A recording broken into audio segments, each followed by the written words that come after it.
Welcome to my quick and dirty coverage of the Democratic debate. In this video, I'm going to talk about three of the worst moments of the debate. Now, there were others, but these are three that stood out and that I think we'll be talking about for at least a few more days.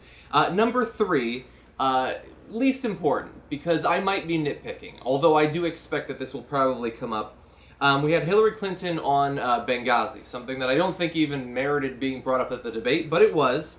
And so she was saying, we did not put one single American soldier on the ground in Libya, and I'll say this for the Libyan people when Anderson Cooper cuts in and says, but American citizens did lose their lives in Benghazi. And Clinton, who was either actually frustrated or at least trying to pretend that she was, says, I'll get to that. And I think that considering the ridiculous amount of unwarranted criticism she's gotten for Benghazi over this time, you can't say, I'll get to that directly in response to, but Americans lost their lives there. I think that people might have a problem with that. And so there's a chance that that's going to come up and bite her on the ass in the next few days. More significantly, though, it was this. She says, I respect the passion and intensity talking about Sanders' views on Wall Street regulation, the casino nature of it and all that. I represented Wall Street as a senator from New York, and I went to Wall Street in December of 2007, before the big crash that we had, and I basically said, cut it out! Quit foreclosing on homes. Quit engaging in these kinds of speculative behaviors. The reason that this merits number two is because that is three gigantic mistakes inside of one paragraph, inside of 15 seconds. First of all, I represented Wall Street. Now, yes, that is technically true. She did represent the people in the industry of Wall Street when she was the senator there. But that is not what the Democratic voters want to hear in a sentence. I represented Wall Street. And of course it allowed Bernie Sanders to come back shortly after and say, Congress doesn't regulate Wall Street regulates Congress. A great line. She also said, I did all this before the big crash that we had, and we still had the crash, so whatever it was that you were doing, it doesn't seem to have been all that successful, so that's a mistake. And then finally, I basically said, cut it out. Quit foreclosing, quit engaging in these kinds of speculative behaviors. But here's the thing. First of all, it's laughable that that would actually stop them from doing it. That you don't need laws, you don't need to reinstate Glass-Steagall, you just need to scold them for their behavior. So that's laughable.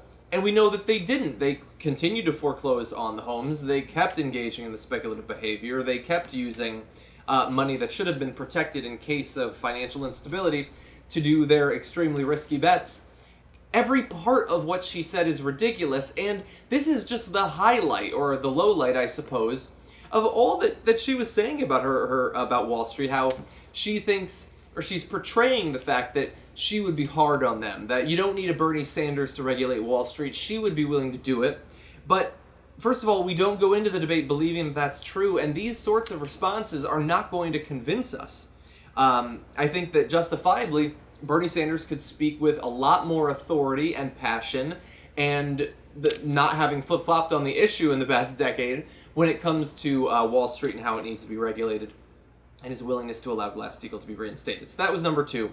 Number one, though, has to be this. You won't be surprised to find out. It was Lincoln Chafee giving one of the worst responses to a question in a debate that I have ever seen, although I do feel for the guy because he seems nice.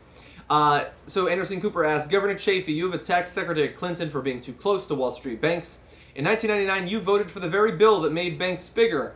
And then he responded like this, the Glass-Steagall was my very first vote. I just arrived. My dad had died in office. I was appointed to the office. It was my very first vote. Anderson Cooper, are you saying you didn't know that what you were voting for? Chafee, I just arrived at the Senate. I think we'd get some takeovers, and that was one. It was my very first vote, and it was 92-5. It was the... And Cooper says, with all due respect, are you saying that you didn't really know what you were voting for?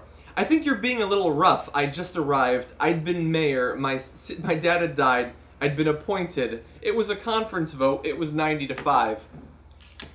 None of those individually are sufficient as an explanation for why you made such a significant vote that you are at least seemingly admitting that you were not prepared to make.